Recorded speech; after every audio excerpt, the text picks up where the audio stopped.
Asapnya tebal banget sih, bikin sesak napas. Jangan dibakar, itu loh sampah plastik. Bau kenapa emang? Loh ya iya, namanya asap plastik kayak gini, ya memang dampaknya nggak langsung berasa. Ya, makanya itu kita nggak boleh sering-sering bakar plastik. Ternyata asapnya memang berbahaya ya? Oh gitu ya, berarti nanti aku gak bakal bakar sampah lagi. Nanti aku akan mengelola sampah dan buang sampah dengan baik dan benar.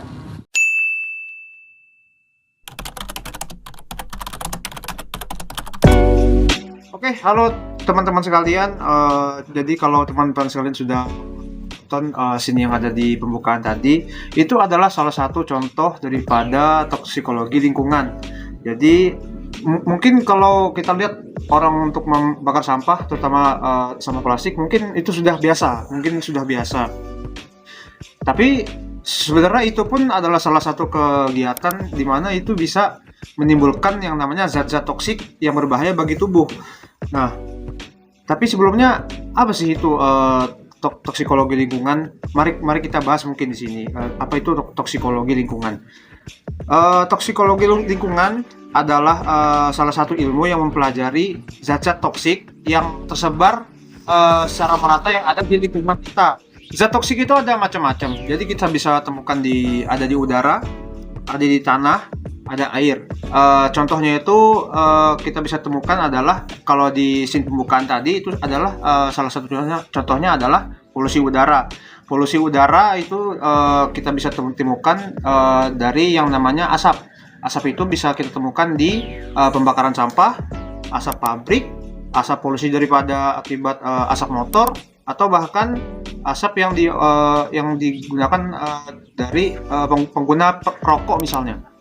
Itu bisa menimbulkan polusi dan mengakibatkan akumulasi zat toksik yang ada pada tubuh kita. Ini sebenarnya sering kali kita tidak sadari karena dimana hidup kita serba ketemu dengan polusi, banyak sekali kendaraan bermotor, kendaraan bermobil, pabrik ada di mana-mana, industri segala macam.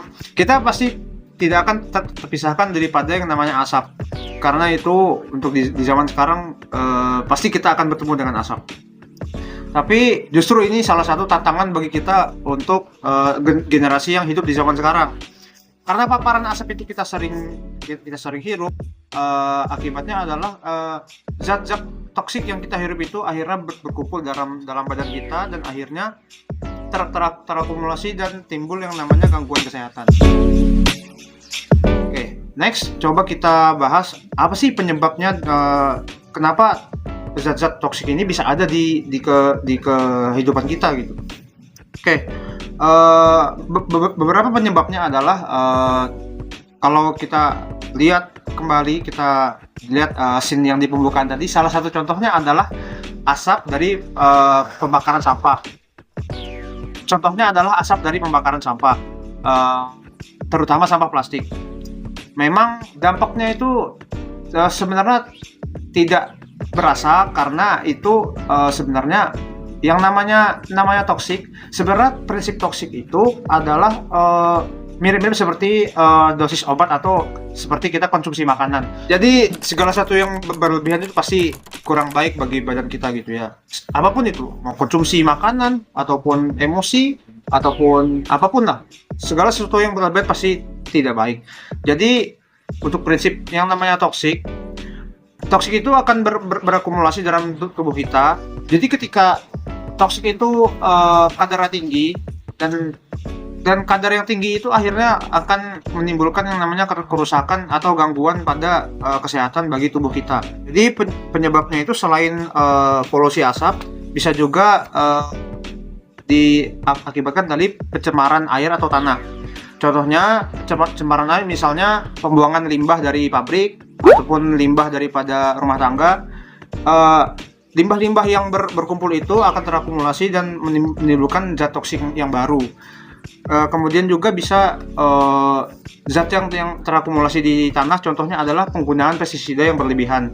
Penggunaan pestisida yang berlebihan akan menyebabkan akumulasi zat toksik yang ada pada tanah dan akhirnya menyebabkan kadar toksik yang ada pada tanah itu menjadi lebih tinggi, sehingga ada potensi akan merusak kesehatan tubuh kita. Selain dari faktor polusi, toksik bisa kita temukan juga berasal dari logam-logam berat. Itu adalah reason juga kenapa kita kalau kita ingin merebus kalau kita ingin meminum air, usahakan bukan dari air keran yang direbus, karena ketika kita merebus air, kita hanya menetralisir air tersebut dari mikroorganisme, tetapi kita tidak bisa menyaring logam berat yang ada di dalam air tersebut, sehingga itu sebenarnya belum bisa kita konsumsikan sebagai air minum. Di sini saya akan menjelaskan faktor risiko dan gejala serta dampak kesehatan setelah kita mengetahui penyebabnya. Sekarang kita akan membahas risiko dan gejalanya akibat keracunan lingkungan. Nah, jadi tidak semua orang yang terpapar zat racun itu sama. Kenapa? Karena kelompok yang paling rentan itu terutama adalah bayi dan anak-anak, karena masih masa pertumbuhan dan berkembang. Sedangkan selain itu ada ibu hamil. Kenapa? Karena pada ibu hamil ini ketika ibu hamil terpapar zat beracun, itu akan mengganggu perkembangan pada janin. Selanjutnya itu ada lansia. Nah, lansia ini juga termasuk rentan. Kenapa? Karena dia itu faktor imun tubuhnya sudah menurun, sehingga dia juga rentan terkena paparan zat beracun. Selanjutnya itu ada juga pekerja, di mana pekerja ini seperti petani dan pekerja industri. Petani ini yang berhubungan sering dengan bahan-bahan kimia, serta pekerja industri yang selalu berhubungan dengan bahan kimia.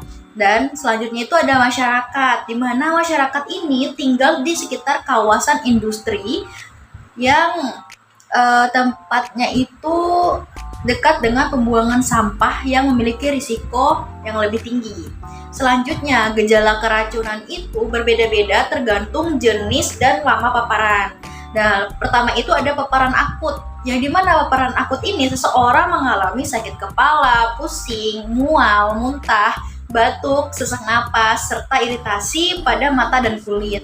Nah, sedangkan jika paparan kena racun itu panjang, maka racun ini dapat menyebabkan gangguan fungsi hati, kerusakan sistem saraf, gangguan hormon, gangguan perkembangan pada anak, serta meningkatkan risiko kanker. Ketika udara yang tercemar itu bisa menyebabkan penyakit, terutama penyakit pada saluran pernapasan.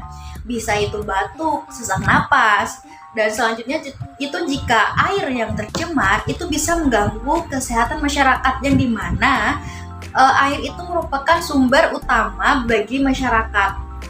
Sehingga jika air tercemar itu bisa mengganggu organ-organ dalam seperti organ saluran pencernaan dan lain-lain. Nah, sedangkan tanah jika yang tercemar itu akan mengganggu tanaman, di mana tanaman ini tuh menyerap zat yang berbahaya sehingga masuk ke rantai makanan. Oleh karena itu, pencemaran lingkungan itu tidak hanya berdampak pada satu orang, akan tetapi dia juga berdampak pada kesehatan masyarakat secara luas.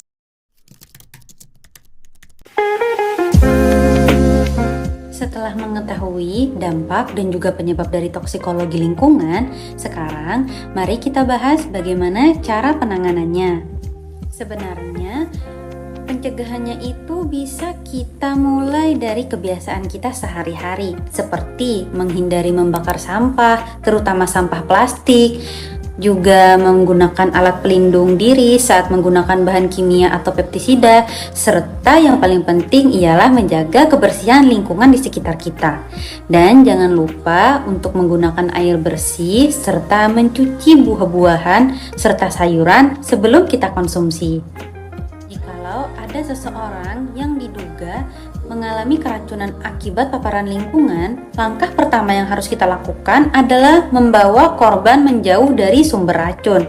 Jikalau korban terhirup asap atau zat berbahaya, maka hendaknya kita bawa korban tersebut ke tempat yang udaranya lebih segar.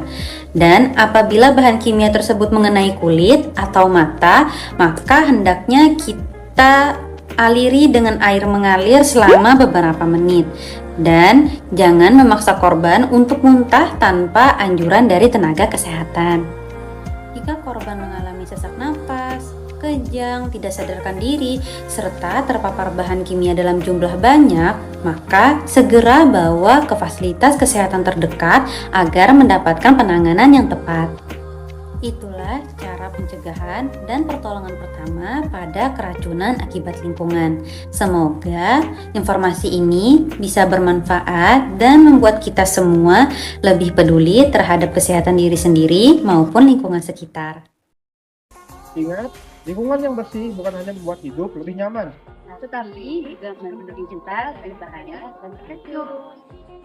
Terima kasih.